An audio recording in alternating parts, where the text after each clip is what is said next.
de que la filosofía es carácter más que cualquier otra virtud que podamos tener, y de que los únicos límites que tenemos como filósofos son aquellos que nosotros nos impongamos en nuestro propio desarrollo.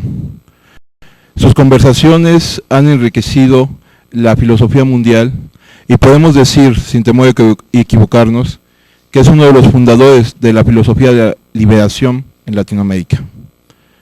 Pues sin más preámbulo, lo dejo con el doctor Enrique Dussel.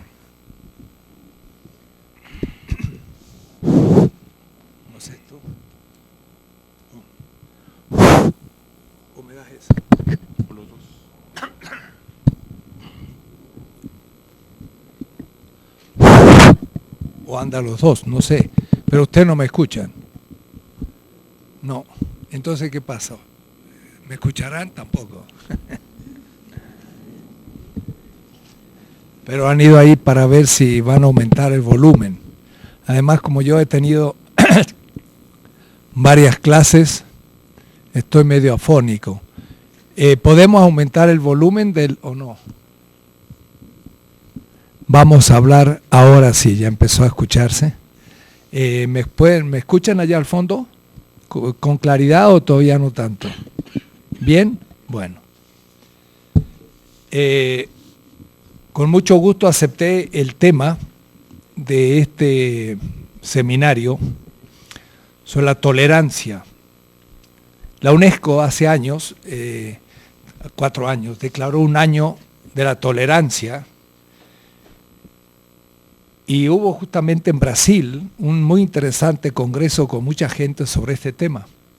Y hace 3 años en Frankfurt también hubo un congreso donde presenté la ponencia que ahora voy a bosquejar simplemente, no voy a leer, las ideas fundamentales para discutirlas, para entrar a debatir el tema. Y le había llamado pretensión universal de verdad y tolerancia. Porque la idea de tolerancia en la Revolución Francesa nace justamente porque había un pensamiento de completo dominio en la sociedad, especialmente francesa, tradicional, muy bajo las manos del control de la Iglesia, y que se impedía no solo otras religiones, por ejemplo el protestantismo, sino otras opiniones. Entonces, los revolucionarios ilustrados franceses hablaron de tolerancia, pero como ustedes pueden ver, el concepto tolerar tiene algo de negativo, porque yo tolero, es decir, admito que alguien durante un cierto tiempo pues, pueda seguir pensando lo que piense, pero en el fondo hay como la convicción de que a la larga esa tolerancia cumplirá su finalidad de imponer mi verdad al otro. Y por lo tanto hay una teoría de la verdad detrás, una teoría de la verdad que ante un régimen vigente pide tolerancia para, en el fondo, la ideología burguesa que se avanzaba contra el antiguo régimen, y de ahí entonces abrir tiempo posterior a la hegemonía. Pero hay algo de encubridor en esto de la tolerancia. Pero además hay algo de relativismo en la formulación contraria que dice, en el fondo no hay ninguna verdad universal y cada uno tiene la suya. Y como cada uno tiene su verdad, entonces hay que tolerar. Y en este caso sería un cierto escepticismo irracionalista que permitiría pensar de que cada uno tiene la propia y por eso entonces no se puede imponer a los demás. Esto creo que es lo contrario. El primer caso es en el que tolera algo que en el fondo está convencido que en el desarrollo de la historia va a desaparecer, que sería un cierto pensamiento, cuidado, fundamentalista, porque ya explicaré enseguida la concepción de verdad fundamentalista, que hoy es muy vigente en el mundo, porque estamos hablando del fundamentalismo musulmán, pero también nos olvidamos del fundamentalismo cristiano. que tiene el mismo concepto de verdad. Entonces, hay alguien que dice, pues lo tolero porque en el fondo va a desaparecer. Claro, el fundamentalista activo es la tercera posición. Es decir, mi verdad es la única, es universal, y no tolero al otro porque está en el error. Y tolerar el error sería entrar en contradicción conmigo mismo. Por lo tanto, el otro tiene que admitir mi verdad. Y como no me la admite, entonces un poco la idea fundamentalista, no la primitiva idea del fundador del pensamiento, de la religión islámica, Mahomet, de la guerra santa. La guerra santa sería una guerra empírica donde la verdad absoluta de Dios se impone a los seres humanos por la guerra. Y entonces la guerra, el estado de guerra, es el que permite a la verdad universal y absoluta, mira lo que voy a decir, expandirse en la tierra y hacer que el otro la acepte como su verdad. Y esta aceptación es a través de la violencia, lo cual es un tanto inconsecuente, porque la aceptación de la verdad nunca puede ser a través de la violencia, sino a través de otros modos, veremos cómo. Pero entonces el fundamentalismo está contra la tolerancia y en favor de la imposición de la verdad, pero en el fondo tenemos en todos estos casos un cierto concepto de verdad, que hace que la tolerancia sea despectivamente admitida durante un tiempo para llegar al fin al triunfo de mi posición, o simplemente no la respeto, sino que la venzo por las armas. Esta también es la manera del pensamiento moderno occidental, ya voy a demostrar cómo. Yo creo que entonces tenemos que poner en cuestión una cierta primero concepción de la verdad. Y concebiendo la verdad de otra manera, podemos entender después, en segundo momento, en la importancia de la tolerancia en un proceso de la racionalidad de la historia humana. En primer lugar, sobre la verdad misma. Un pensamiento totalitario o fundamentalista de la verdad es aquel que pretenda que yo accedo a lo real de manera inmediata. Permítanme, vamos a usar un poquito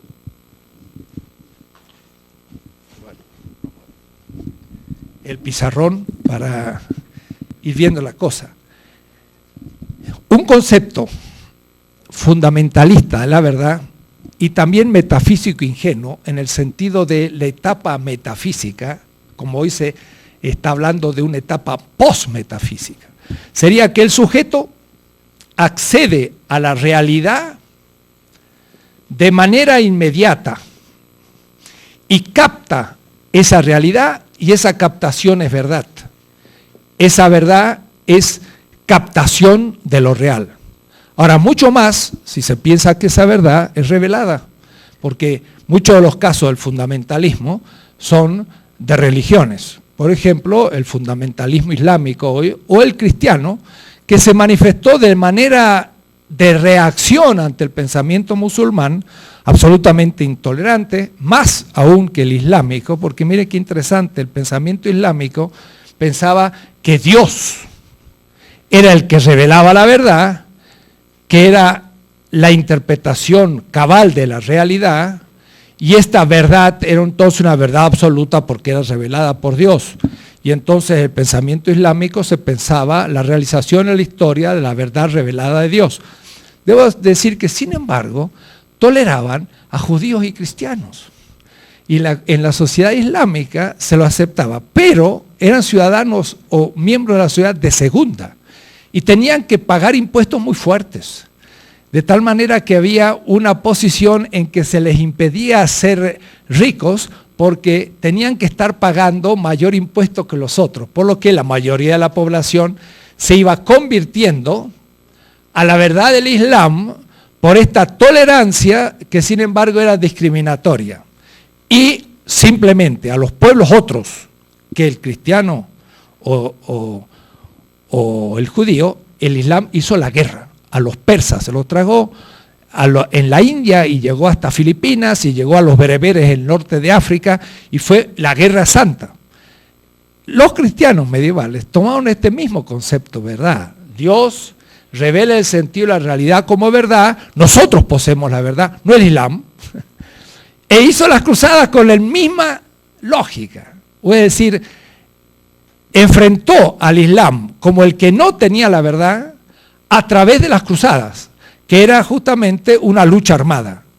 A Bush, cuando empezó la lucha contra Afganistán, se le escapó que tenemos que hacer una cruzada contra el eje del mal. Y ustedes no se imaginan cómo resonó esto en los oídos del Islam, porque era una nueva cruzada. Y al cristiano occidental, pues en la palabra cruzada a veces se dice hasta en la vida cotidiana, vamos a hacer una cruzada para vender un producto. Cruzada significa algo así como pues un acto militante para lograr un efecto, pero para los musulmanes la cruzada es nada menos que la intifada cristiana contra ellos, de tal manera que tenía un sentido histórico muy real y se pusieron muy, muy bravos. Se cambió la terminología, pero debo decir que detrás de la lucha en este momento que se está haciendo contra el mundo musulmán a partir de la visión de la confrontación entre culturas de Huntington, que le llama The Shock of Cultures, el choque de culturas, pues está pensando Huntington de que hay 7 grandes culturas, las cuales cada cultura tiene por su parte pretensión de verdad absoluta y que de alguna manera declara las otras verdades como incompatibles con su verdad y por lo tanto no hay tolerancia posible. La verdad concebida como captación de lo real de manera en bloque. Es yo diría, un concepto dogmático de la verdad. Y cuando yo tengo un concepto dogmático de la verdad, no puedo tener tolerancia, porque sería, miren lo que sería una contradicción con la propia verdad. Si yo tolero al otro, tolero que pueda tener la verdad.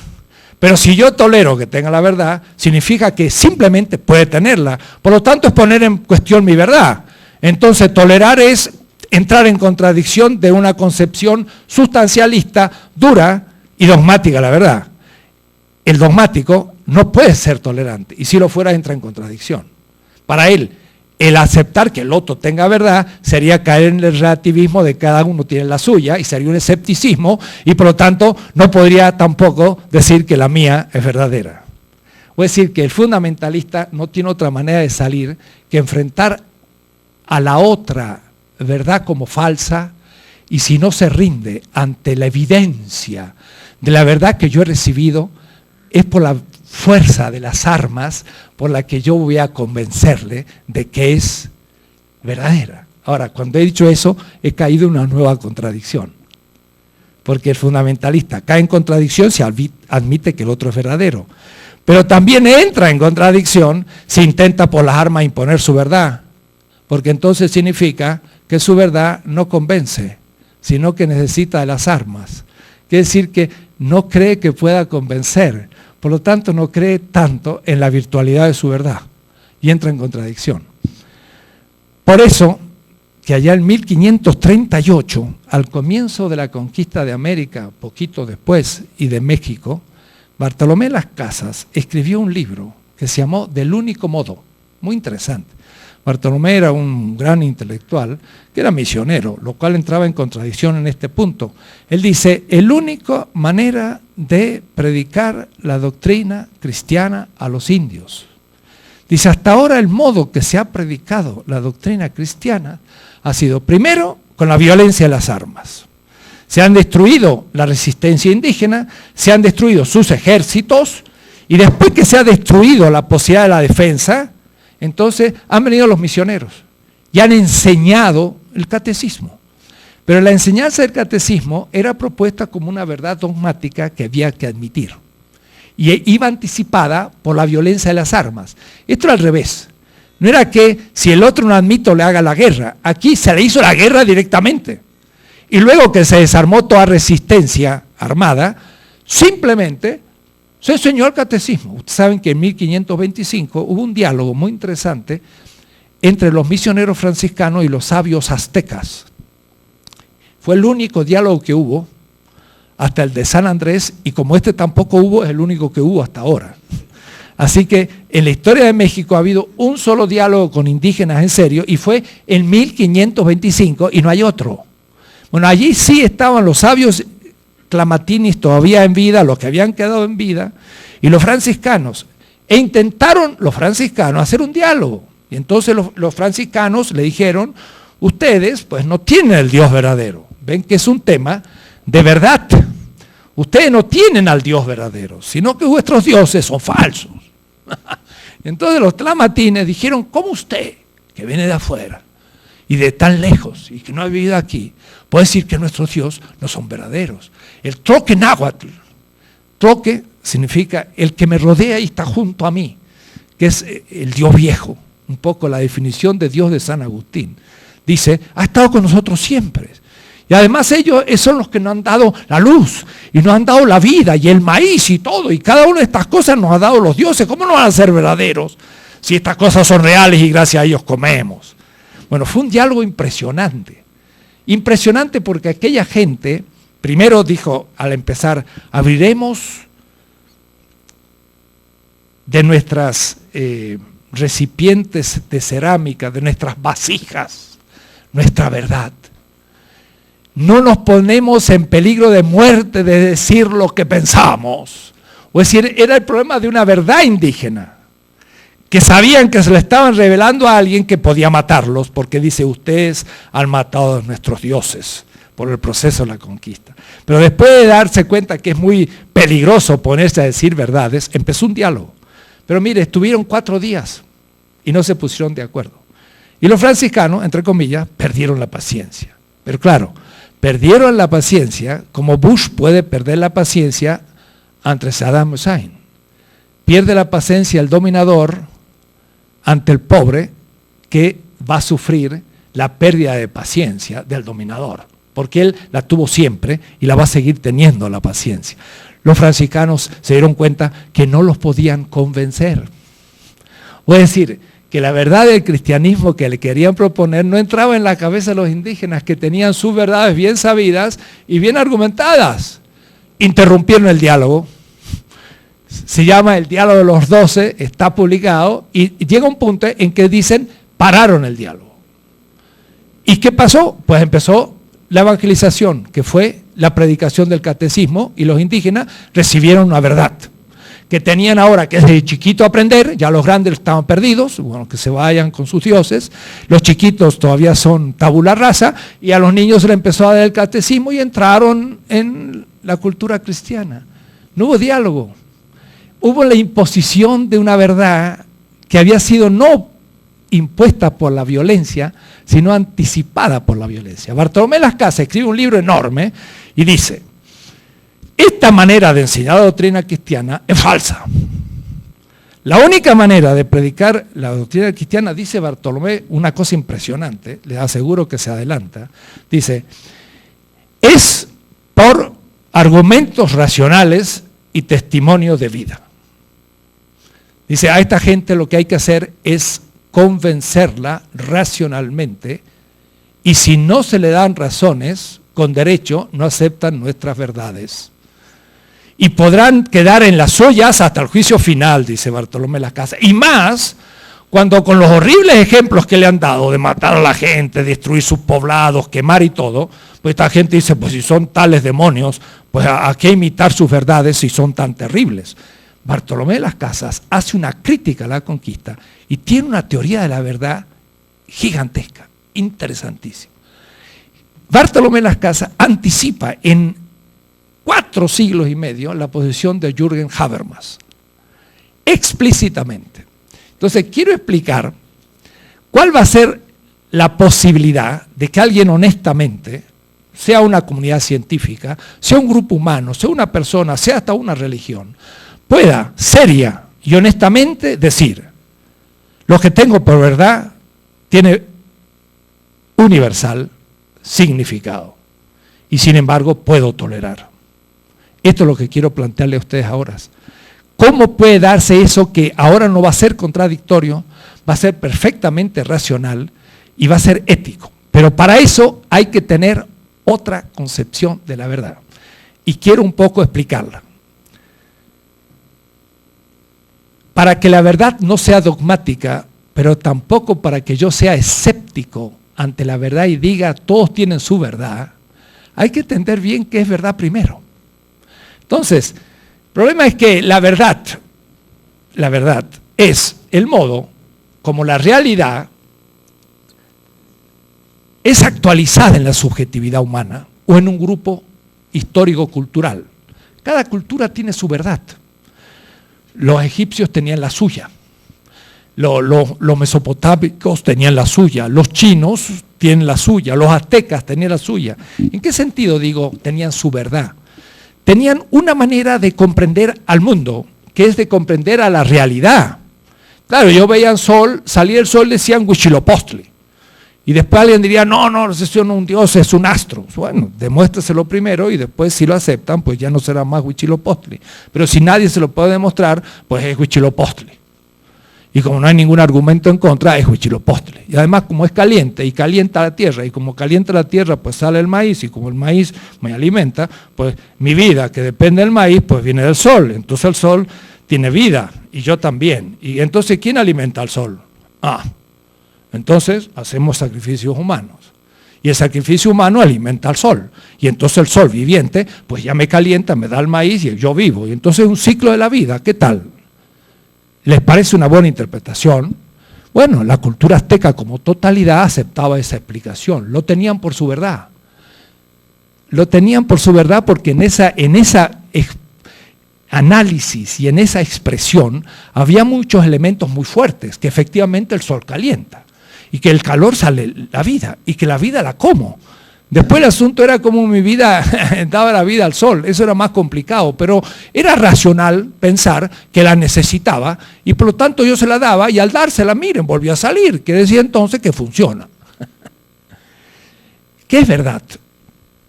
Verdad es entonces una cierta actualidad que tengo de la realidad en la subjetividad cultural, disponible a la discusión. Por eso entonces que lo que tenemos que hablar es de pretensión de verdad.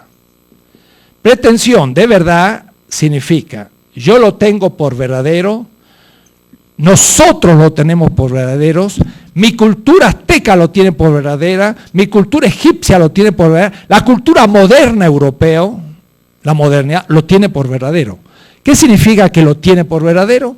Aquí me parece que puede funcionar con las distinciones de Bellmer, la posición de Habermas, que diga, mire, yo pretendo que es verdadero cuando enuncio algo en la comunidad y entramos a la discusión. Y cada uno da argumentos. Y esto es lo que proponía Bartolomé de las Casas. Decía, hay que dar argumentos. ¿Qué significa argumentos? Dar razones. ¿Y cuáles se dan? Las mejores que tenemos. Entonces se reúne la comunidad y cada uno da razones. ¿Y cuál se impone? Pues la que tiene más fuerza demostrativa es aquella que todos aceptan como real. Y entonces, por ejemplo, Tlacaelel, que fue el que estaba detrás de los primeros reyes aztecas, dijo, el universo necesita sobrevivir gracias al sol, que nos da la vida, pero esto exige sacrificios humanos, no lo inventó él, pero él lo racionalizó. Entonces hizo una verdadera explicación cosmopolita, porque el sol es parte del cosmos y el mundo azteca era la organización política, y ahora el imperio azteca, teniendo cautivos para poder sacrificar al sol, hacía subsistir al sol. ¡Ah! ¡Qué buena fundamentación! De tal manera que ahora es necesario el imperio. Si el imperio desapareciera, pues se oscurecerá de nuevo el sol. Miren qué razón fuerte. Tlacaelel formula definitivamente esta visión de las cosas. Eso se transforma en un acuerdo. Estamos todos de acuerdo que el universo necesita también el que hagan sacrificio. ¿Quién está en desacuerdo? Parece que había algunos desacuerdos en el imperio. Porque cuando llegó Hernán Cortés y dijo que no había que hacer sacrificios humanos, dijeron, este es la aparición de nuevo de Quetzalcóatl. Que es decir, que había ciertos grupos que estaban en contra de los sacrificios humanos. Es decir, había algunos disidentes internos a la comunidad que no estaban de acuerdo con esa pretensión de verdad, o es decir, de que responde a la realidad la necesidad de los sacrificios humanos. Pero la comunidad en general y mayoritariamente tenía por verdadero eso. Bien, esta verdad es lo mismo que le pasa al Islam. El Islam dice que Dios le revela el Corán, pero en el fondo eso también se transforma en el acuerdo cultural de un grupo que acepta como respondiendo a la realidad esa interpretación en la que todos estamos de acuerdo. Entonces el Corán tiene pretensión de verdad. Eso no se imaginan qué tema presenta, porque hoy en el pensamiento musulmán uno de los temas más peligrosos es el problema de la interpretación del Corán. Porque en el mundo islámico, el califa, que era como el rey, era el único que tenía el poder de interpretar el Corán. Es una organización política muy especial el mundo islámico, y quiero hacer referencia a ello porque ahora se habla de Bin Laden y se habla de Irak, y es el problema del fundamentalismo musulmán, por eso me quiero referir un poco a él, para que se entienda. El mundo musulmán tiene un lugar público por excelencia, que es la mezquita, donde el 100% de los varones van, es muy machista, van todos los viernes a la mezquita. Ahí no es asunto que algunos, van todos. Es muy compulsivo. Quiere decir entonces que el que habla desde ahí arriba está diciendo una verdad que impacta a la sociedad. El poder político está muy ligado a los ulemas, que son los que dicen esas verdades. Por lo tanto, los califas les interesaba que los ulemas, que son los que hablan, estén de acuerdo con ellos. Entonces había una imposición política de una cierta interpretación de la revelación como verdad para todos. Y eso, claro, eso da un sentido muy fuerte, fundamentalista o dogmático a la verdad, porque está ligado al poder del Estado. Y el Estado quiere que esa verdad se respete porque es la verdad del califa, y de esta manera fue unificado siempre el mundo musulmán. Si cada uno empieza a interpretar las cosas por su lado o de manera distinta, entra en caos político, y eso es lo que no admitía el poder político. Mientras que hay otras sociedades que sí se llega a acuerdos por argumentos, y eso sería un poco lo que llamaríamos el principio democrático, pero veremos después en qué sentido. Bien, pretensión de verdad no es lo mismo que tener verdad. Esta sería la diferencia fundamental con el dogmatismo. El dogmático dice yo tengo la verdad. ¿Qué significa? Yo accedo a lo real de manera inmediata. Yo accedo a lo real de manera inmediata y mi interpretación es la única. ¿Por qué? Porque es el acceso a la realidad como ella es. Ese es el dogmático. El que dice yo tengo pretensión de verdad, dice algo distinto. Dice, yo accedo honesta y seriamente a la realidad de esta manera. Pero ahora lo discutimos. Y el que tenga el mejor argumento, que demuestre que esto es lo mejor. Y por último, después de la discusión, puede ser que lo que yo pensaba no es. Y si no es, yo acepto el mejor argumento del otro. Y entonces, yo pensaba que A era lo verdadero, pero después de la discusión, llego a la conclusión que es B lo mejor porque me demostró lo contrario. Yo no soy relativista. Yo creo que accedemos a lo real. Pero creo que accedemos a lo real también comunitariamente, que tenemos distinta visión de lo real, que podemos argumentar y podemos convencer unos a otros hasta saber la mejor manera de acceder. Una comunidad científica también es un acceder a la realidad, pero que al fin se han puesto de acuerdo sobre una teoría y de ella interpretan la realidad. Pero puede venir otra comunidad científica y mostrarles que lo que están viendo es falso y su pretensión de verdad no es adecuada y tengan que cambiar su posición. Thomas Kuhn muestra esto en las revoluciones científicas, que son el pasar de una verdad aceptada por la comunidad a otra comunidad o a la misma comunidad que acepta después otra teoría en el consenso. Es decir que si yo tengo un sentido, por una parte, realista, porque digo, yo accedo a lo real, pero mi acceso a lo real no es absoluto, sino que siempre es relativo. Es decir, si la realidad, yo accedo aquí por A, yo descubro algo de lo real. Yo descubro que el sol calienta y que el calentar da la vida al maíz y la vida del maíz me da vida. Eso es el aspecto de la realidad que es imbatible y que va a quedar para todos los tiempos. De ahí saco una conclusión, el sol necesita vida y vamos a hacer sacrificios. Esta parte es de más difícil demostración. Sin embargo, también es de muy difícil refutación. Y entre los indígenas no había quien pudiese refutar, y siendo que los sabios creían que era así, todos lo aceptaban. Pero el día del mañana viene otra persona y descubre de esa realidad algo que antes no se había visto. Y al descubrir lo nuevo se reinterpreta lo primero, de tal manera que paso de A a B, no diciendo simplemente la verdad anterior era falsa y la verdad actual es ahora la verdadera, sino es lo siguiente: el acceso a la realidad anterior era reducido y descubrieron lo que descubrieron y estuvo bien descubierto. Pero desde la nueva posición eso adquiere nuevo sentido. Y está fácil, ¿no? Newton descubrió que había pues una cierta física, microfísica terrestre, donde había una gravitación. Eso es un cierto acceso desde la superficie terrestre a la gravitación terrestre. Pero cuando Einstein piensa la gravitación ya no a nivel terrestre, sino de todo el universo y también uniendo galaxias a la velocidad de la luz, no es que diga Newton no tenía razón, sino que lo que Newton pensó fue un acceso verdadero, con pretensión de verdad y aceptado por la comunidad científica, y no había mejores argumentos. Pero ahora, ante un nuevo horizonte del descubrimiento de la realidad, lo anterior cobra un nuevo sentido. Y entonces no se transforma en falso, sino que cobra un nuevo sentido desde un horizonte mayor. Entonces yo puedo entender que hay una historia de la verdad, sin relativismo.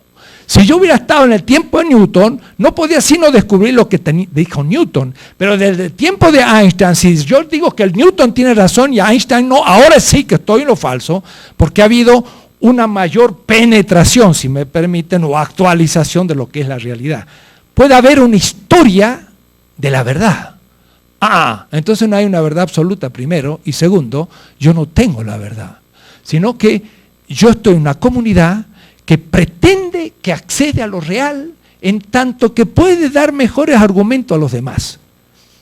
Dejemos esto así y pasemos al segundo aspecto. Tener pretensión de verdad, o es decir, de acceso a lo real, le voy a llamar, una realidad que nunca va a ser del todo conocida, por lo tanto, siempre va a poder ser revisable o incorporada a una nueva visión de la realidad en C, que incorporará a Einstein en una visión más compleja, y luego lo veré más complejo y así ad infinitum, porque no creo que la inteligencia humana logre nunca descubrir la realidad absolutamente, porque hasta nuestro sistema mismo cerebral no creo que nunca pueda llegar a ser objeto del acto de conocimiento, pero como objeto cerebral. Estar lloviendo, cuando pienso, como de una célula nerviosa a otra célula nerviosa, por la sinapsis se produce un choque eléctrico, y ver el choque eléctrico de mi pensamiento acerca del choque eléctrico. Eso es por definición imposible, nunca lo lograremos. Entonces, habrá un resto de verdad siempre cognoscible. La historia de la realidad va a ser una historia de la verdad. Entonces nadie puede decir yo tengo la verdad. Lo que puede decir es, seria y honestamente, yo he cumplido con las condiciones para acceder a lo real, y desde mi punto de vista y en este momento histórico he descubierto A. ¿Quién me lo refuta? No me lo pueden refutar, entonces esto es verdad. La pretensión de verdad es una posición, permítanme, humilde ante la realidad de la finitud humana, ante una realidad que siempre es cognoscible y nunca del todo, y que puede ser históricamente abarcable. Bien, pero esto es un aspecto. El segundo aspecto es tanto o más importante que el primero. Entonces, borro un poco esto y voy al segundo tema, porque desde este concepto de verdad no dogmático, entonces de pronto el tema de la tolerancia no solamente va a ser posible, sino que va a ser necesario. O es decir, yo debo ser tolerante, y es una obligación ética de serlo, si es que tengo pretensión de verdad. Y si tengo pretensión de verdad, tengo que ser tolerante. Y si no fuera tolerante, destruyo mi pretensión de verdad. Esto es la segunda parte del asunto. Es fuerte. Y vamos a ver si lo logro demostrar y después entrar a la discusión. Yo explico, y mis alumnos están ya pues cansados de esto, pero de todas maneras, como hay muchos que no son mis alumnos, voy a explicarlo. Desde la comunidad de vida, porque el primer impacto que tenemos sobre la realidad es como vivientes. Si constituimos a las cosas como verdaderas desde la posibilidad de la vida, que es el criterio de verdad, esto sería muy complicado explicarlo. La verdad como la apertura a la realidad desde el criterio de la vida, siempre mediado por la lengua, el mundo, la historia y todo. No hay nunca un acceso directo a la... Pero ahora quiero plantear el segundo tema, que es el que nos ha acostumbrado el pensamiento consensualista contemporáneo, desde Kant, Apple, Habermas y todo lo que llamamos consensualismo. Es que hay una comunidad de comunicación, como dije recién, que actúa por acuerdos. Y aquello en los que estamos de acuerdo, ya no llamamos verdadero, sino le llamamos válido. Esto, debo decir, es disputa filosófica. Y lo que quiero demostrar es que, este compañero que no cierra el... Se dice que en la puerta de las conferencias todo el mundo cierra su celular. La distinción entre validez y verdad es disputable. Se disputa. Pero yo voy a demostrar la fecundidad en el tema que estoy tocando. Voy a demostrar que sin el concepto de validez distinto a verdad, no se puede entender pretensión universal de verdad y sin embargo ser tolerante honestamente. Ahora, es un problema, porque muchos no creen en la posibilidad. Habermas o Apple o los consensualistas dicen, verdad y validez es lo mismo. En realidad yo no tengo nunca un acceso a la realidad, lo único que tengo son acuerdos intersubjetivos. O es decir, yo tengo validez. El realismo ingenuo decía, yo accedo a la realidad directamente, eso es ingenuo, no puedo nunca. Lo accedo a la realidad por la historia, el mundo y siempre finitamente. No tengo la verdad, tengo pretensión de verdad cultural. Si yo distingo validez de verdad significa lo siguiente. Válido es aquello que una comunidad tiene por verdadero. Pero cuidado, porque tener algo por verdadero es porque ha sido demostrado que es verdadero, ha sido aceptado por la comunidad. Entonces, la verdad dice referencia a la realidad, mientras que validez dice referencia a la aceptación intersubjetiva. Algo puede ser verdadero y no ser válido. Es fácil.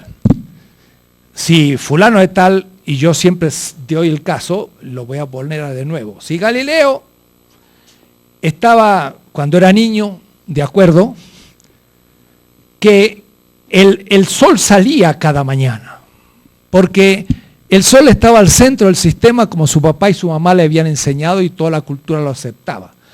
Tengo muchos datos para pensar que el sol es el centro del sistema solar. A tal punto que todavía hoy cuando digo, el sol sale a las 6 de la mañana, todavía coloco al sol como centro, porque la palabra salir está indicando que yo estoy fijo y el sol se mueve y sale. Eso es un resabio de otra época histórica. Yo tendría que decir a las 6 de la mañana divisamos el sol por primera vez, porque la Tierra está dando vuelta y ahí lo llegó a ver. Pero seguimos usando metáforas del antiguo sistema. Lo cierto es que Galileo creía, porque había muchos datos, que pensaban que efectivamente el sol era la Tierra era lo quieto y lo demás se movía. Pues hay que estar en la noche nomás y mirar el cielo para darse cuenta que eso es como un hecho empírico, ¿no? Yo estoy ahí y veo como las estrellas se van moviendo y yo estoy bien quieto, ¿no? Entonces, pensar que esto era el centro era lo obvio y era lo empírico. Era un modo de acceso a la realidad. Y entonces yo tenía esferas que estaban las 7 esferas de los planetas y después la esfera de los fijos, y había que explicar cómo era que las esferas se movían, y por eso, como eran 7 los planetas, había 7 orden de los ángeles. Había San Miguel y estos ángeles y el otro que movían las esferas. Los griegos decían que eran almas, pero era una explicación de un hecho empírico. Era un acceso a la realidad que tenía datos empíricos. Pero después, cuando alguien piensa que no, que accedo a lo real, pero de una manera más profunda, porque me doy cuenta que el sol es el centro. Pero en ese momento me quedo no en el consenso, sino en el disenso. Porque ahora todos están en contra de mí. Porque todos están de acuerdo y tienen como válido que la Tierra es el centro.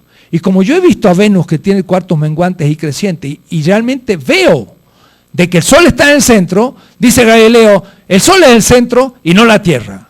Pero al acceder a la realidad, tiene un nuevo momento en la historia de la verdad. Pretende ser verdad de que el Sol es el centro y la Tierra da vuelta alrededor. Pero una cosa, se opone ahora a la aceptación intercomunitaria y se queda en el disenso. O es decir, que si antes él accedía a la realidad 1, cuando accede a la realidad 2, que es más profunda, deja de estar en el consenso y ahora queda en el disenso y se lo condena. ¿Por qué lo condena? Porque está diciendo una cosa increíble, está diciendo que la Tierra no es el centro, pero la Biblia dice que es el centro. Y entonces está oponiendo a toda la verdad cristiana. Y entonces Galileo, que era un católico, dice, no, Dios escribió con 2 manos la realidad del universo, con una en matemática, y es lo que el científico ve, y la otra con símbolos, y es la Biblia.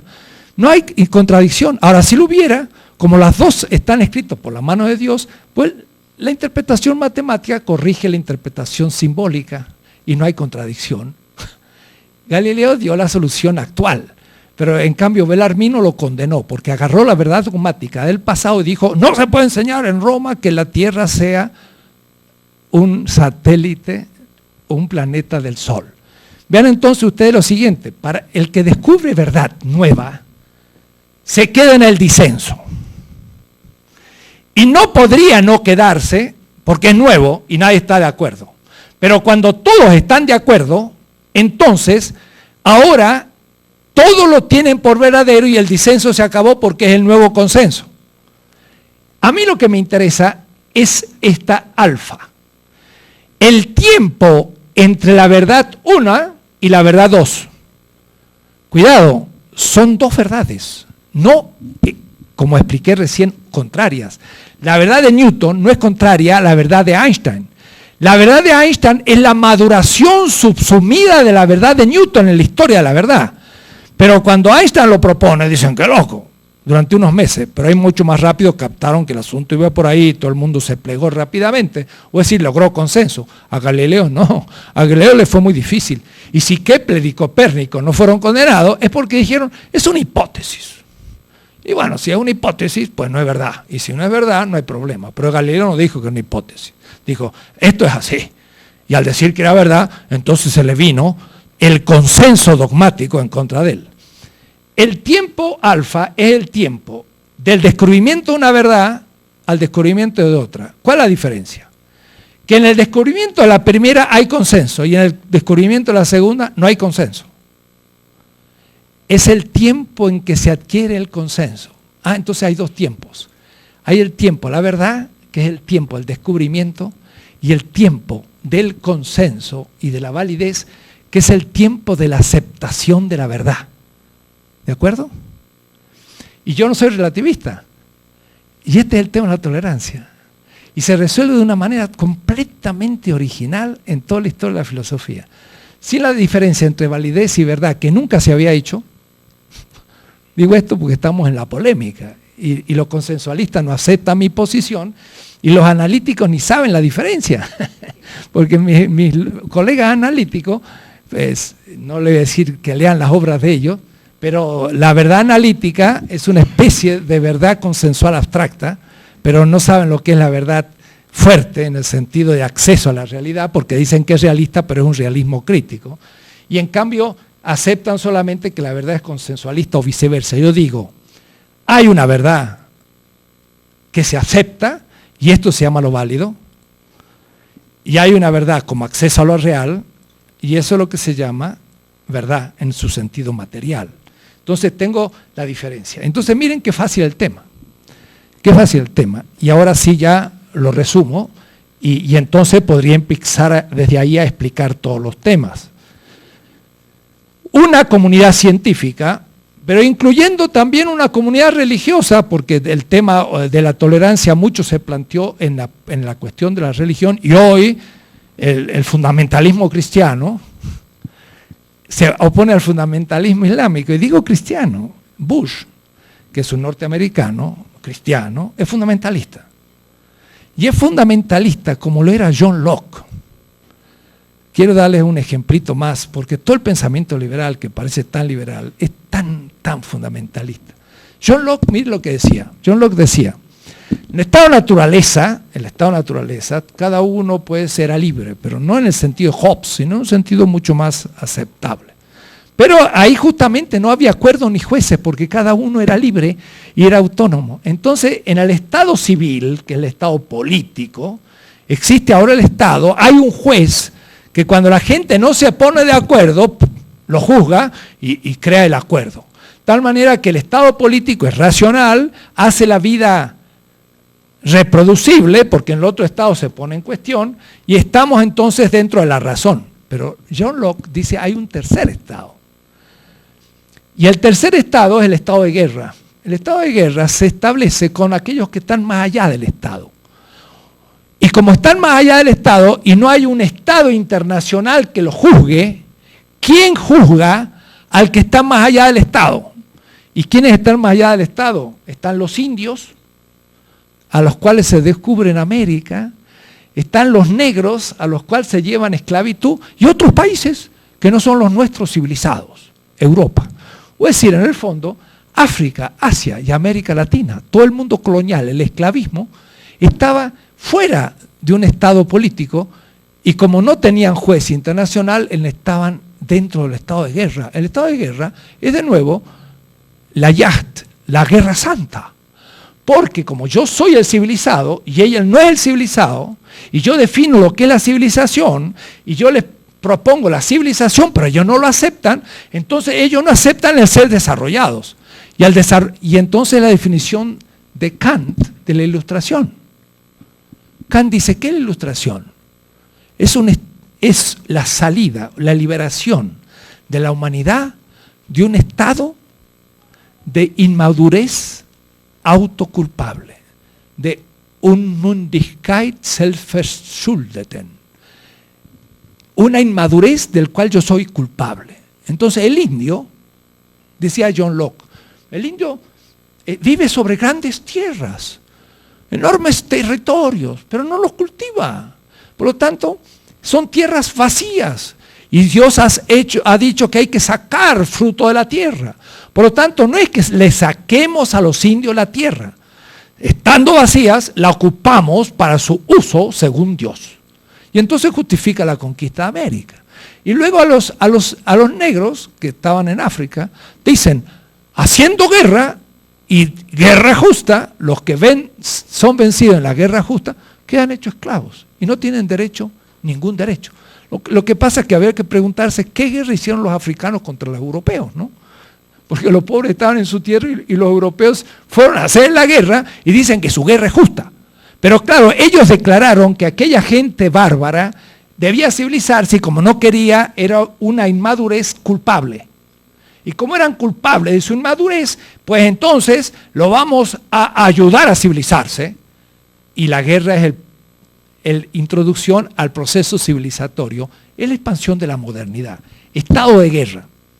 Pero miren entonces, estamos justamente ante este hecho. Yo sé lo que es la civilización, la verdad, y como el otro no responde a mi definición de civilización, le hago la guerra y la guerra siempre es justa. Es exactamente lo que hace Bush. Bush dice, terroristas son aquellos que ponen en cuestión el orden democrático. Ahora, ¿qué es el orden democrático? Lo define según la American Way of Life.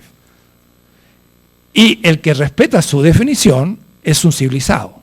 Y el que está en contra de su definición es un terrorista. Y entonces cuando hago la guerra contra el terrorista, la guerra es justa y siempre tengo razón. O es decir, él cree poseer la verdad. Y a su vez destituye de la verdad al enemigo, el cual es declarado terrorista. O es decir, estado de guerra. Estado de guerra permanente. Esa es una concepción intolerante de la verdad. Bush, la culminación de la civilización occidental. Qué problema, ¿no? Él no puede tolerar. ¿Por qué? Porque teniendo la verdad, o usted la acepta o yo lo destruyo para que la acepta. Sabemos que hay intereses ocultos, pero los argumentos que se lanzan públicamente intentan ser un argumento y son de este tipo. Hay un eje del mal. Y el eje del mal es los que están en contra de nosotros. Y nosotros definimos quién es el mal, no ellos. Y entonces, desde mi verdad, defino lo que es la negatividad y luego le hago la guerra. Es exacto lo que decía Kant. Una inmadurez autoculpable. Y es lo que decía Ginés de Sepúlveda. Esta gente no quiere ser civilizada. Entonces, hay razón para hacer la conquista. ¿Cuál? Romper la resistencia a el que se lo civilice. Y entonces la conquista se justifica como una guerra para que puedan ser civilizados. Bueno, vuelvo al tema. Es un concepto fundamentalista de verdad lo que impide la tolerancia. Ahora, ¿qué sería la tolerancia en cambio? Miren qué simple. La tolerancia sería, aún en el que tenga pretensión universal de verdad. Mi comunidad cultural y hasta religiosa o científica, hemos discutido el tema, hemos accedido a la realidad con base empírica, hemos logrado probar que esto es verdad. Esta verdad nuestra, porque no encontramos argumentos fuertes en contra, ni pruebas contrarias, lo cual se supone que la puedo falsear, pero todavía no ha sido falseado, la tengo por verdad y universal. Creo que todo el que estuviera en mi lugar la tendría que aceptar. Pero decir que tengo pretensión universal de verdad no significa decir que el otro, la otra civilización, la otra comunidad científica, la otra religión, haya aceptado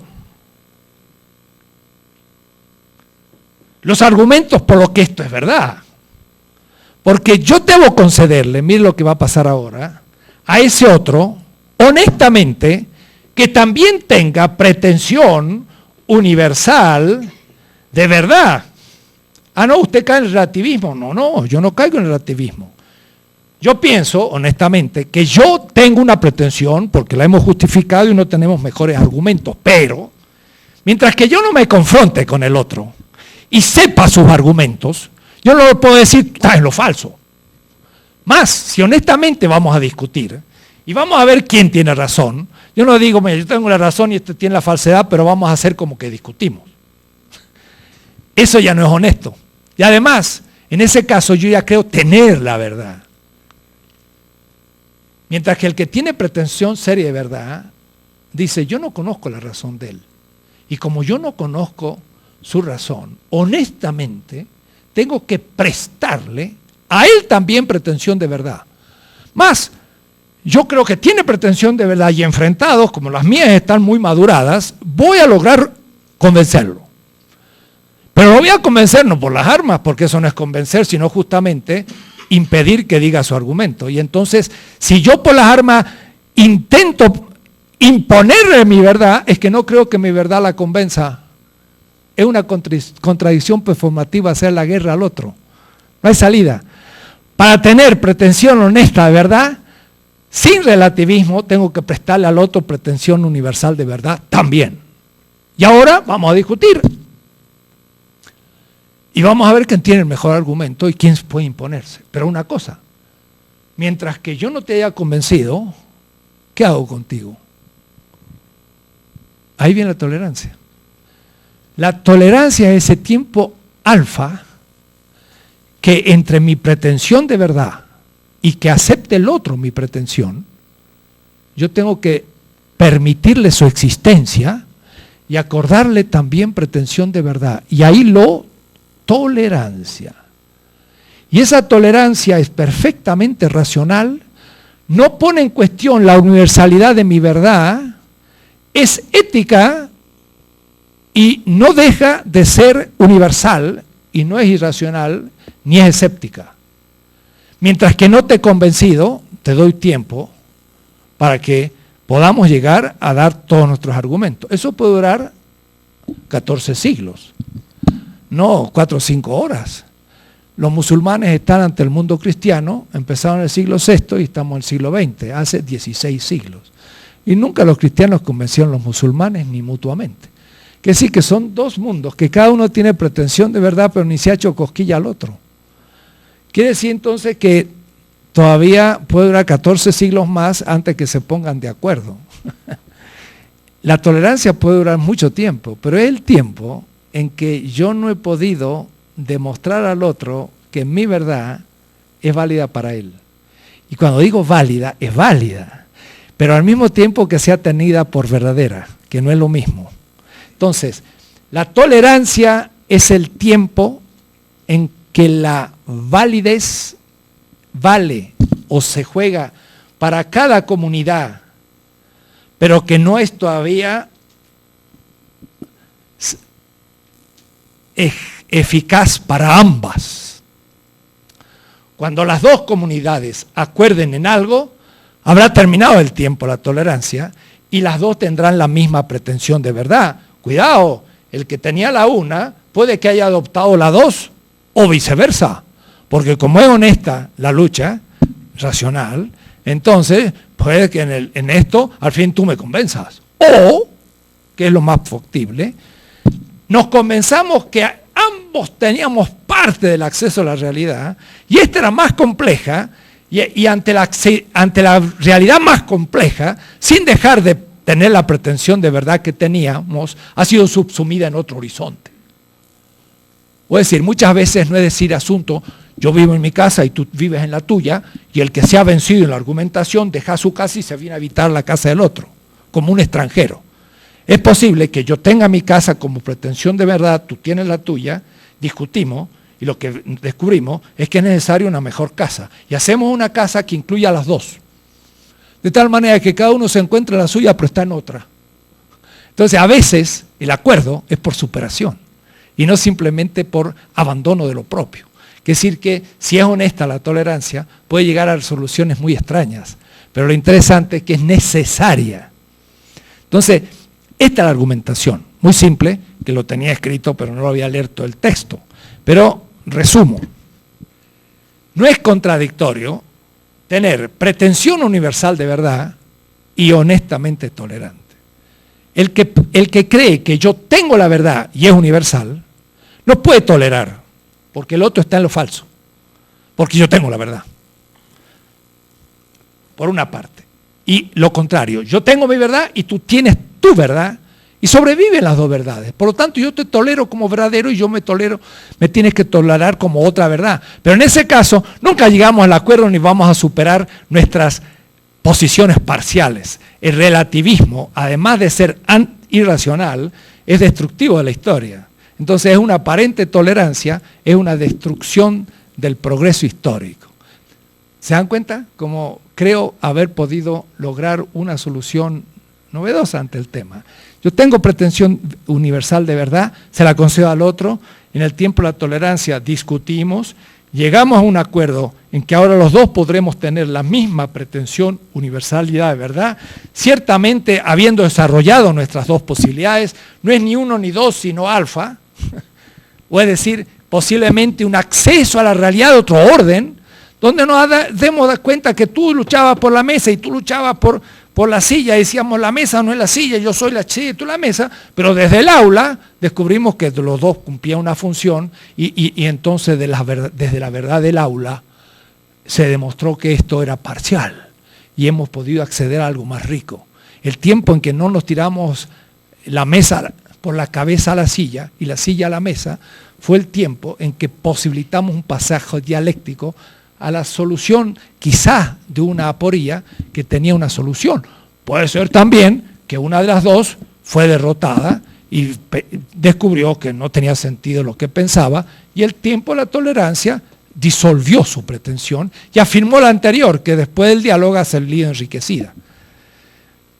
Conclusión, el darle al otro el tiempo para aceptar nuestras razones es la única manera coherente del que tiene pretensión de verdad sin contradicción.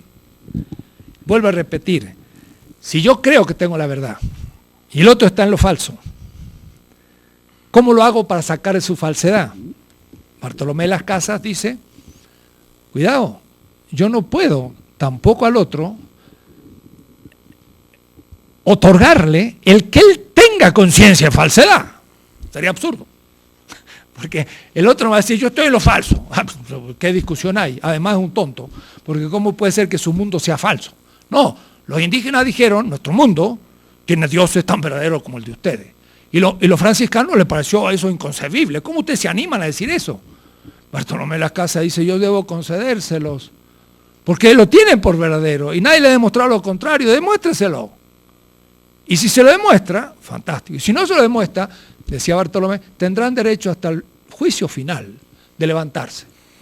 Y mire lo que decía, como ellos tienen el sacrificio humano por verdadero, porque nadie le ha demostrado lo contrario, lo tienen que cumplir por deber.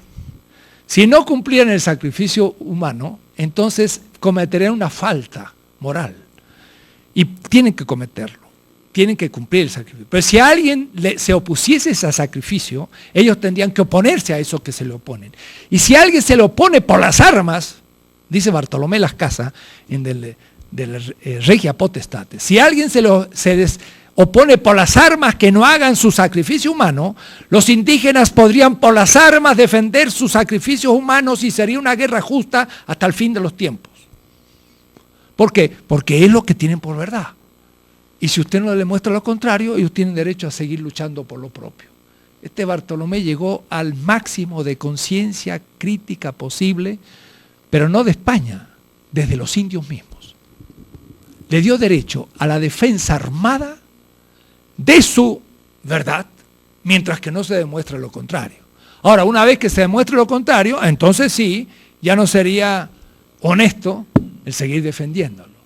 ¿Se dan cuenta lo que es la tolerancia como lo único coherente, si es que yo pretendo tener la verdad, con esa pretensión?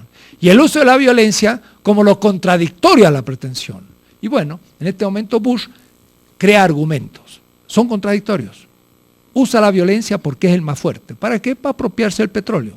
Ahora, todo lo demás son argumentos falsos. Y por eso que no puede ser tolerante, porque está ansioso de la apropiación de ese petróleo. Y ya ha empezado la guerra, ha empezado a bombardear todo el sistema de alerta y de defensa del Irak. Aunque las Naciones Unidas han enviado inspectores para ver si tienen armas tan sofisticadas que puedan poner en cuestión a Estados Unidos. Pero va a decir Bush como lo que dijo con Bin Laden. No se puede demostrar que Bin Laden ha hecho el atentado, pero es lo mismo. Es lo mismo. O decir, lo vamos a perseguir hasta la muerte. ¿Cómo? Entonces busque otra excusa, pero no diga que fue el que hizo el atentado. Diga que es un terrorista. Pero ahora, ¿quién lo define? ¿Las Naciones Unidas, que es un terrorista, o usted? Está fácil, ¿no? Si yo defino quiénes son los terroristas, todos mis enemigos son terroristas y me los bajo a tiros y soy justo y, ¿te dan cuenta? Es absurdo. Entonces llegamos a la irracionalidad total, es lo que estamos. Es la fuerza del fuerte como derecho y la debilidad del débil simplemente como impotencia, pero los argumentos ya no valen. Y ahí no hay tolerancia que valga. Yo creo que el que tiene honesta pretensión de verdad, sí tolera, como el tiempo en el que espera convencer al otro de su verdad. No vaya a ser que le pase a aquel que fue por lana y salió trasquilado.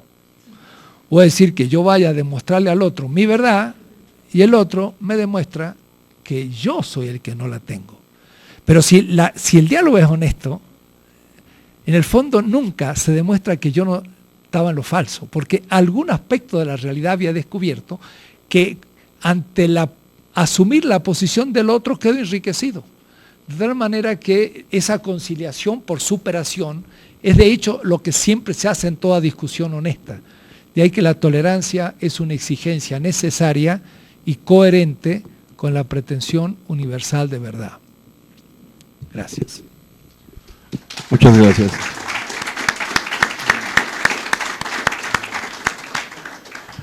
Bueno, podemos resaltar algunos puntos de la ponencia sobre la tolerancia como un valor democrático y ético, un valor necesario para poder seguir adelante en este mundo, como no solamente en nivel individual, sino a nivel colectivo, en el orden internacional, podemos ver cómo se manifiestan estas diferencias tremendas, y que podemos ser tolerantes y que podemos tener nuestra verdad sin ser relativistas, simplemente podemos tener una pretensión de verdad, y que cómo privilegiar el diálogo es la parte fundamental para poder llegar a acuerdos.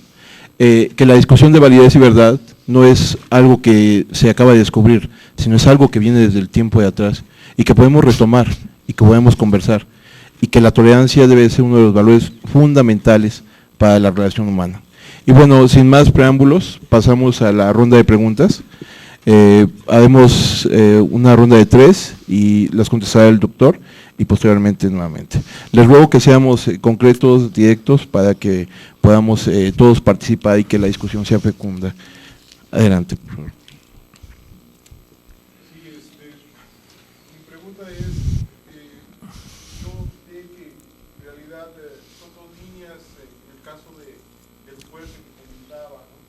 En realidad hay personas o hay grupos que están interesados en conocer la verdad, en buscar la verdad, pero hay otros grupos que realmente no están interesados en la verdad, sino más bien en mantener su status quo a cualquier costo. Entonces es muy difícil que los grupos, por así decirlo, que están manejando la verdad o que están en busca de la verdad, puedan establecer un diálogo con gente que no está en esa línea y que realmente lo que tratan es nada más de mantener su status quo. La verdad no les interesa. ¿Cómo ve esa situación humana? Dos preguntas más. Bueno. ¿Alguien más tiene alguna otra pregunta? Adelante, doctor.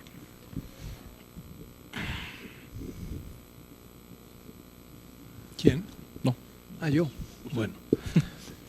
Este fue justamente mi respuesta a Carlotto Appel. Carlotto Appel, que es un consensualista fuerte, dice pues, hemos de llegar a un acuerdo por razón, pero para entrar al acuerdo hay que entrar a la discusión. ¿Qué pasa con el que...? Y el que entra a la discusión contradiciéndose es el escéptico. Porque el escéptico dice, voy a discutir, pero ¿qué voy a discutir? Que la razón no puede llegar a ninguna conclusión. Entonces Appel le dice, pues usted está cometiendo una contradicción performativa. Porque al empezar a la discusión, usted está diciendo que la razón vale, porque quiere demostrar que no funciona. Y por lo tanto está usando la razón y quiere demostrar algo como conclusión de que no funciona. Pues entonces es una contradicción. La manera coherente que usted hubiese obrado es no haber entrado a la discusión y quedarse callado. Pero yo digo, el problema no es tanto los escépticos, que de alguna manera en la academia, por lo menos, entra a la discusión. El problema son los cínicos, yo le llamo así, que son los que poseen el poder y no entran a la discusión. ¿Por qué? Porque no le interesa la discusión, porque tiene el poder. Entonces Bush no va a entrar a discutir conmigo ni con nosotros, no le interesa. Además somos minúsculos enanos que nos destruye con una pistola o una bomba o cualquier atentado. Entonces el cínico no entra a la discusión, pero sin embargo no es así. El cínico también debe dar razones, aunque sea a su público, para convencerlo. Es decir, Bush tiene que dar razones y logra que un 60% de una sociedad lo apoye.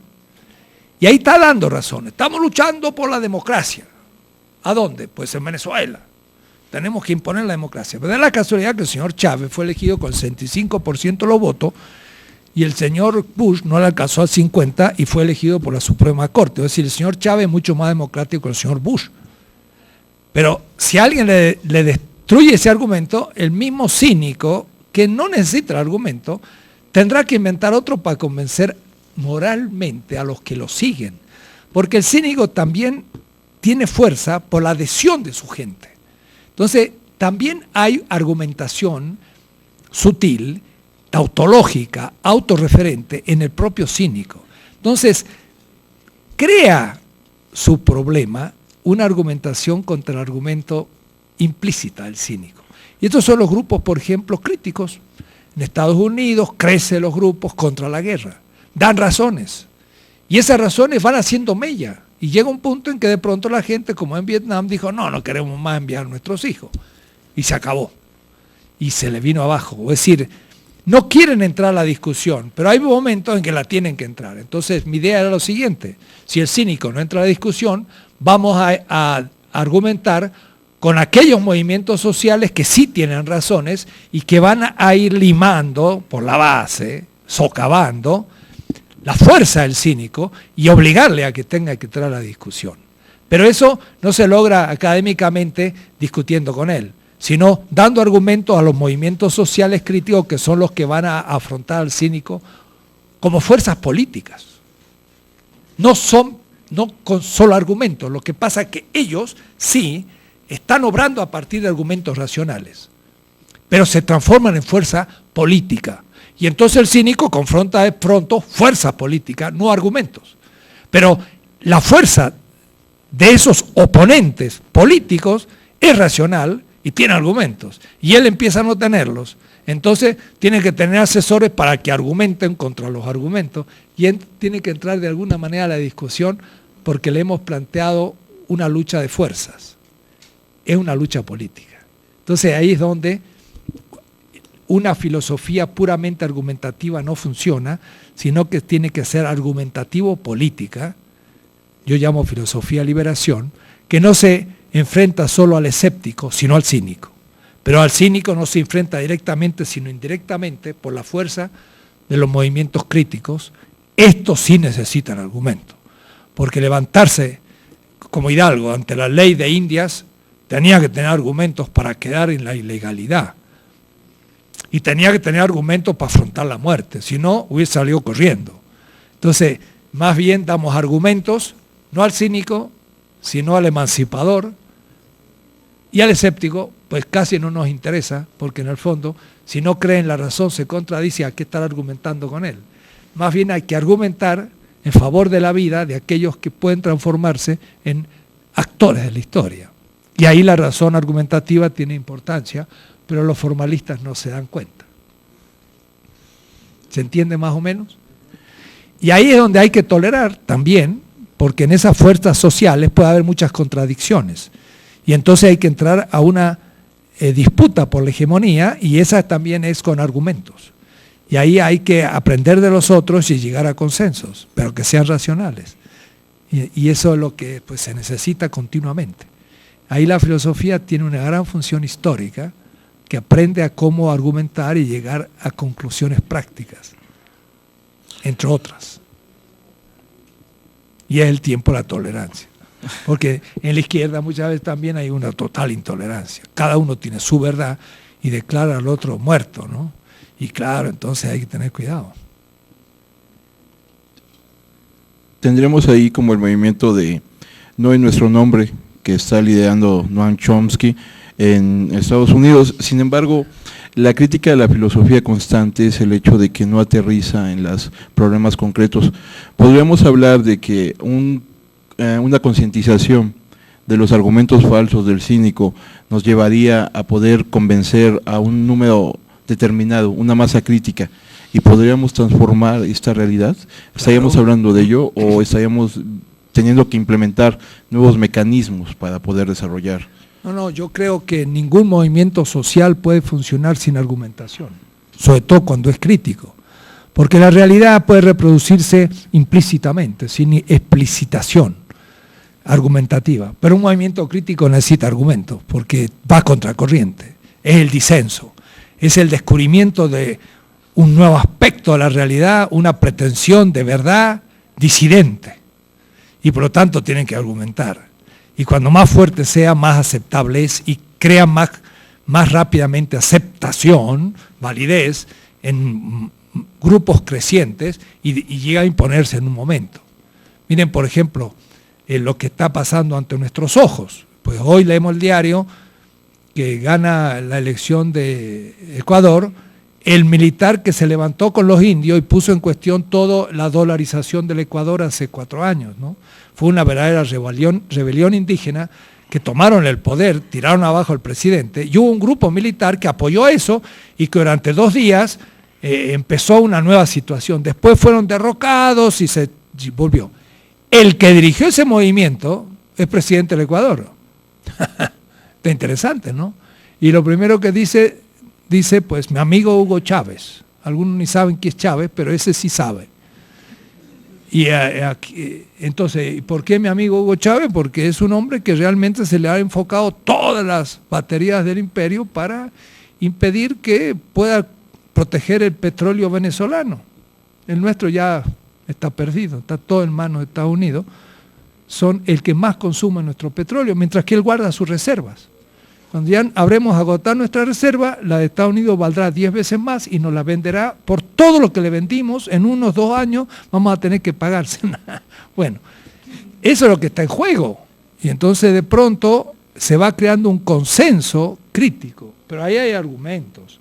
Es la crisis de la globalización del Fondo Monetario, que ya está en contradicción con la del Banco Mundial. La del Banco Mundial está criticando al Fondo Monetario, que ya a ultranza, ¿no? El Banco Mundial entiende que hay pobreza, que hay que desactivar la violencia del popular, por lo tanto hay que empezar a compartir bienes, hay que cambiar la política agraria y obrera y todo. El Banco Mundial, el Fondo Monetario llega a contradicciones, como en Argentina, que dice a los bancos, pueden guardarse el ahorro de la gente, y no se lo devuelven más, se llama el corralito. Y después le dice al Estado, deben ejecutar las hipotecas. Y la gente dice, pues si los ahorros me los agarró el banco, ¿cómo voy a pagar la hipoteca? No tengo dinero. Lo siento, a la calle. Y el Fondo Monetario está auspiciando eso, es una argumentación. Está matando a la gente en favor del capital financiero. Entonces hay que argumentar, hay que dar argumentos. Hay que decir, mire, esto es una contradicción. ¿Cómo usted puede, por un lado, tomar los ahorros de un pueblo y por otro lado ejecutar hipoteca? Eso se ve muy claro, hay que argumentar, y la gente cuando lo ve más claro de lo que ya lo sufre, el movimiento cobra más fuerza porque tiene claridad. Claro. La argumentación se hace esencial para la crítica, no tiene sentido para el que tiene el poder, pero a la larga debe crear sus argumentos y tiene sus intelectuales que se los reproducen, los del Paso y nuestra gente aquí, esos intelectuales que hablan de la globalización y de cantidad de cosas, y que son gente pagada por el capital, pero dan argumentos, y los escuchamos todos los días, Sarmiento ahí en la televisión, da argumentos, ¿no? Y hay gente que no sabe nada y que queda convencida.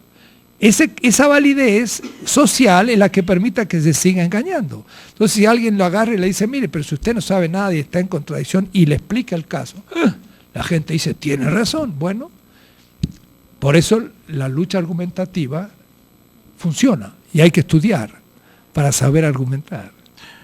Sin embargo, doctor, sería una lucha más a nivel de las estructuras. Dado, por ejemplo, el triunfo de Lula en Brasil o en Ecuador o Hugo Chávez, no están dándole una respiro al sistema para reproducirlo. Es decir, no es necesario cambiar verdaderamente más profundamente las estructuras. Sí, claro, pero no todo se hace instantáneo y a veces de manera inesperada. No sabemos en este momento de gran riqueza y desconcierto por dónde va a salir la perdiz, ¿no? O la liebre, ¿no? No sabemos por dónde va a salir, hay que estar atentos. Pero hay cosas que van aconteciendo y hay que saber evaluarlas. Europa se va planificando. Pues la planificación no es el futuro, es el presente. Así que si el socialismo era planificación, pues Europa se está planificando completamente. Las transnacionales planifican todo. Pues si eso es el socialismo, ya están empezando. Entonces, hay cosas que están haciendo a nuestras espaldas, si no vemos lo que está pasando, y muy pronto se crean nuevos consensos, pero nuevos consensos de una masa que se va tornando más consciente. Y ahora sí, más consciente porque no se crean. Hay cosas que se han dicho, que son argumentos muy simples, pero que van calando en la gente, van calando, se van dando cuenta que la cosa funciona así. Es decir, no es tan fácil ya engañar masivamente. Y al intelectual, el poder desarmar esos argumentos. Lo peor es cuando el intelectual justifica esos argumentos. Entonces, la crítica que hago de John Rawls es una crítica al liberalismo. Acaba de morir ahora, pues, John Rawls, el gran pensador liberal. Y algunos dicen, ay, qué tristeza que murió John Rawls, el más grande filósofo ético del siglo XX. Yo digo, opa, fue el gran justificador del liberalismo que tenemos en el poder. Y entonces, gran ético del sistema, pero no un gran ético que haya dado alguna idea a los países dominados. En su última obra, The Right of People, el derecho de los pueblos, dice, yo no voy a hablar de los estados, voy a hablar de los pueblos. Y al dejar al lado de los estados, deja el último instrumento que tienen los pueblos para poder liberarse. Y entonces, ante algo que parece muy bonito, el hombre quita la posibilidad de enfrentar al imperio. Y bueno, eso es un filósofo articulado, como diría Chomsky, uno de los grandes mandarines.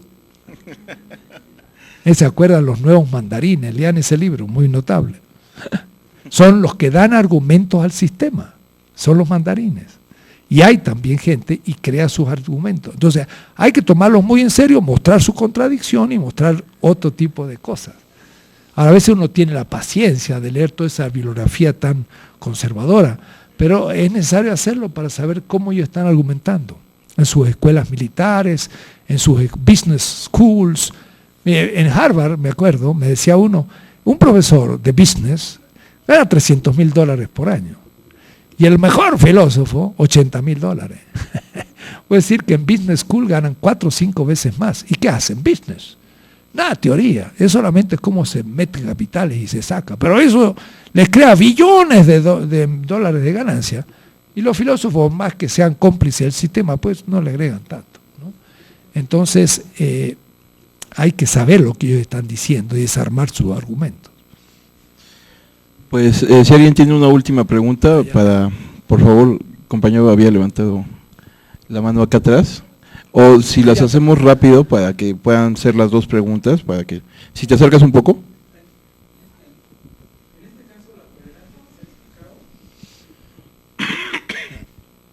En este caso la tolerancia que se ha dado una explicación, y más en el cambio de nuestro país, ¿cuál es el fondo o cómo se percibe esa tolerancia, y más con Vicente Fox? Y el compañero de acá, por favor.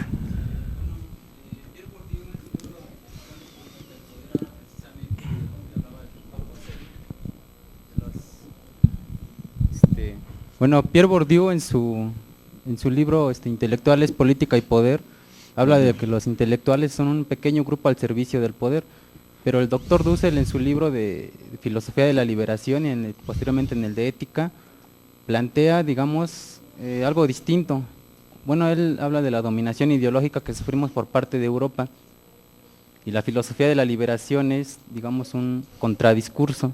Entonces él no parte de digamos, lo que parte de la filosofía occidental, sino parte, como él mismo dice, de los pobres, porque es un argumento que nace de la realidad, como decía Salazar Bondi, ¿no? Es de la realidad y a partir de los pobres que surge la filosofía de la liberación.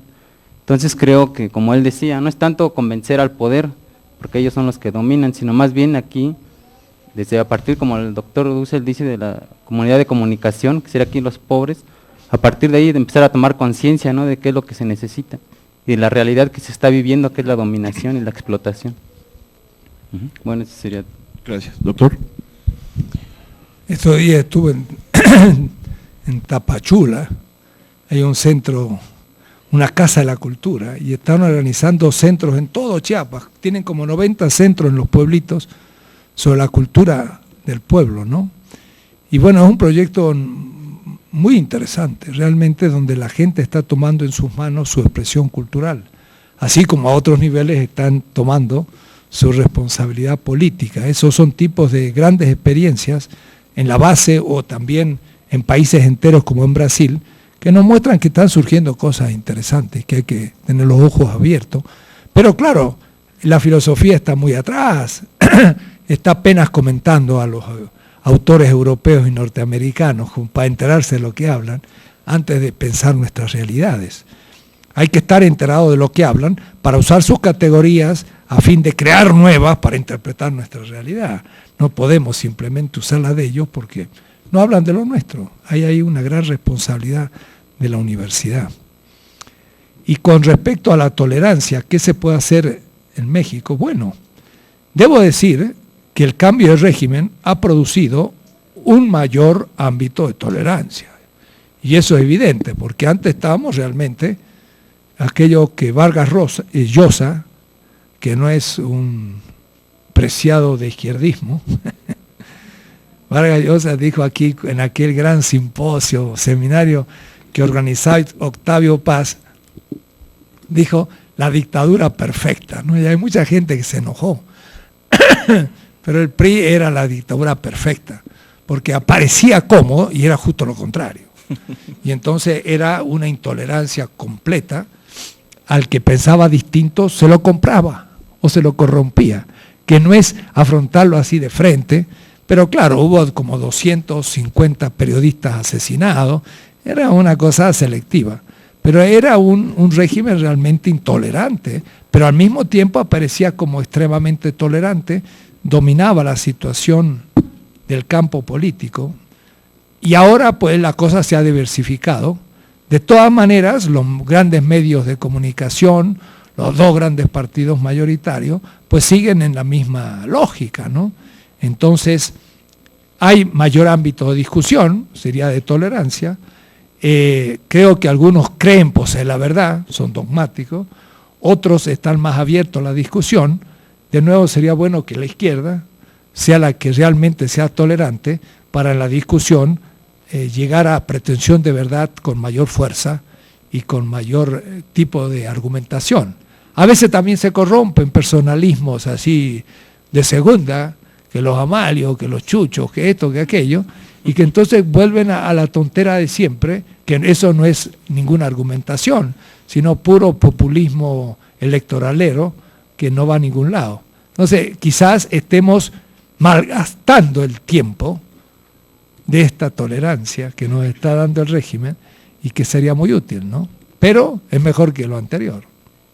Pues le agradecemos mucho al doctor Enrique Dussel su participación y le entregamos un reconocimiento. Un aplauso, por favor.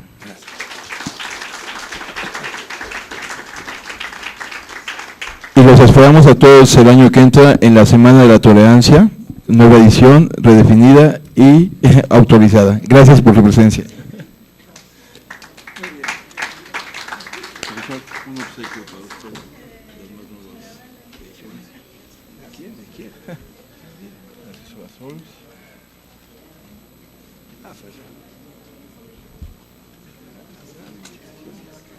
Y si fuese tan amable de dedicarme su libro. Sí.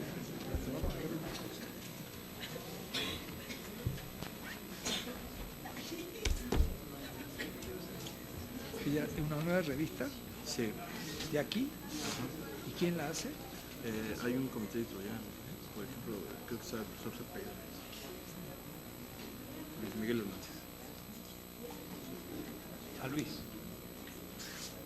Miguel. Sí. La salvación del mundo. ¿Es ciencia política o quién que lo hace? ¿Sociología? ¿Quién lo hace? ¿Filosofía?